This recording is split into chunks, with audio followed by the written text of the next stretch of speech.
So you've been hooping on your waist for a while, you're feeling good, and now your next question is, what do I do with my arms? I want to go over with you today some things that I do with my arms when I hoop, and hopefully get your arms incorporated into your hoop dance. So the first thing I'd like to talk about is just some basic arm positions coming out of T-Rex. The first place I like to go is straight out. I think that this is possibly the most attractive thing you can do with your arms, is just to have them out to your side. Whenever you're spinning, it really creates something visually beautiful. So first we'll start with our arms to the side. You can think about what your hands are doing, have your fingers pointed, you can do this sort of thing, you can have your palms up. It all kind of creates different looks. The next place we can go is arms up over the head. And what we can do after that is bring our arms together straight out in front of us. So that gives us basically 3 positions to work with, and there's an infinite combination of things you can do from these 3 positions. So you can pick up your hoop, start hooping on your waist, and start playing with moving your arms between these 3 positions. So we'll start out, up, together, take one arm this way, one arm this way, up together, down together, out, together, up, down. Start spinning in a circle and just go wild with your arms. Put on some music and I really enjoy exploring this in my own dance. And I'll use sweeping motions, such as having my arms out to the side, and I'll come to that together position by bringing this arm up and over together. You can turn again like this. As you turn, you can bring your arms slowly together. That looks cool. There's so much stuff to do here. Just let your creativity go wild. Okay, so that would be arm hooping level 1, probably to me, would be those sorts of positions. Arm hooping level 2 is going to start incorporating the empty spaces that open up on the inside and the outside of your hoop.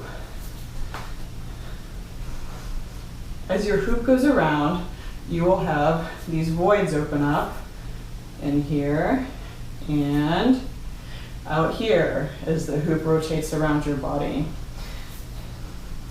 You can start practicing looking down, watching for these openings. It's not going to be pretty at first. It takes practice and coordination and developing neural pathways and stuff like that.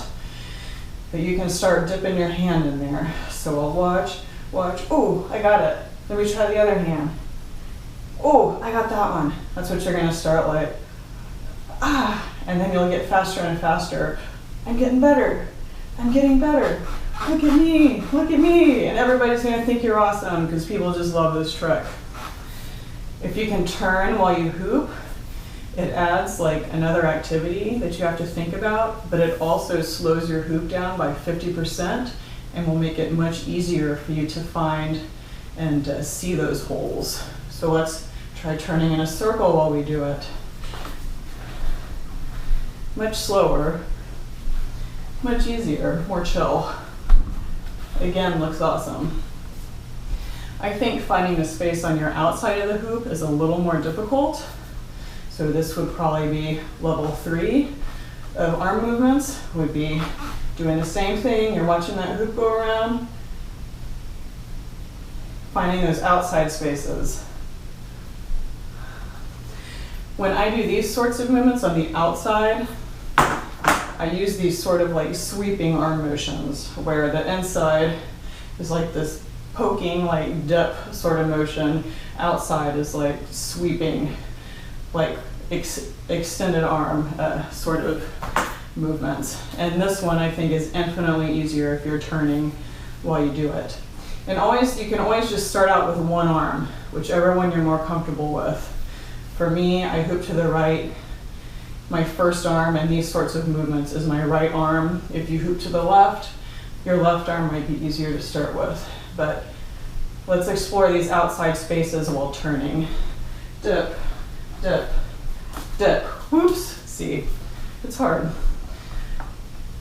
And my brain also just finds this much easier to do both arms together because you develop a sort of rhythm, and it's all about timing, and it's easier for me to actually do both arms.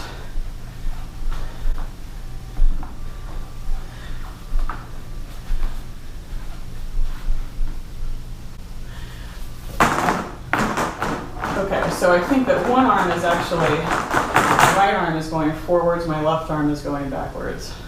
So it's like this sort of thing. Again, something to work on that takes time. It's taken me a long time to get as good as I am at doing these things.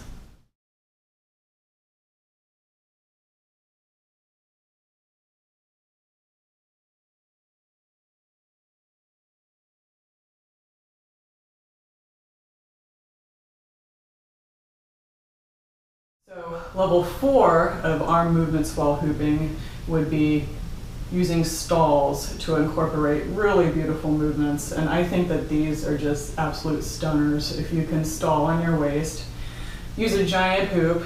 You don't have to be a hoop professional, or, my hoop is pretty small. But if you're using a 50-inch hoop, you can do these level 4 moves, like no problem, and they will be absolutely beautiful.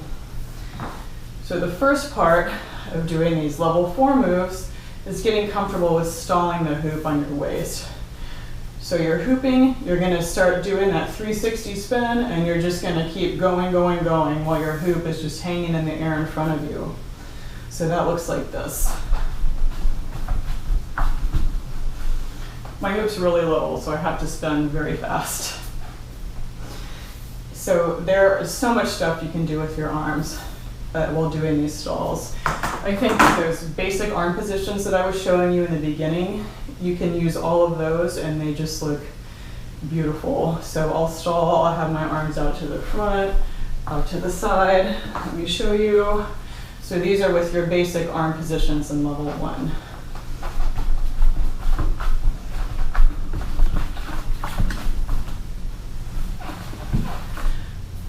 I just love those. It makes you really dizzy. That's something else you build endurance at, is the spinning. And then of course you can incorporate all of these dips, but you can get much more dramatic with them because you have so much more time.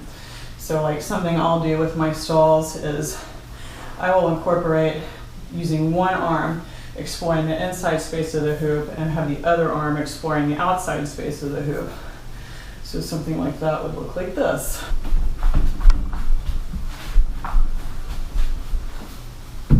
Ugh. Yeah, okay. The last thing that I really like about these stalls is that you can incorporate arm movements that are actually down with your arms by your sides. And I've actually received some comments about this on my video, which is what kind of made me think about it and brought it to my attention, is that you don't have many opportunities in hoop dance when you're doing on-body hooping to have your arms down. But as I'm stalling on my back, I'll do a movement where I have my arms extended down and sort of behind me, or else down and in front of me. That looks, I think it looks pretty sweet. So that was both of those real quick. But anyways, those are some different ways to incorporate your arms. So I hope this can give you guys some ideas, help you out, inspire you. I'd love to see your videos. If you have any other questions, please ask. I love making tutorials, and subscribe and all that stuff. Thanks for watching. Happy hooping. See you next time. Bye.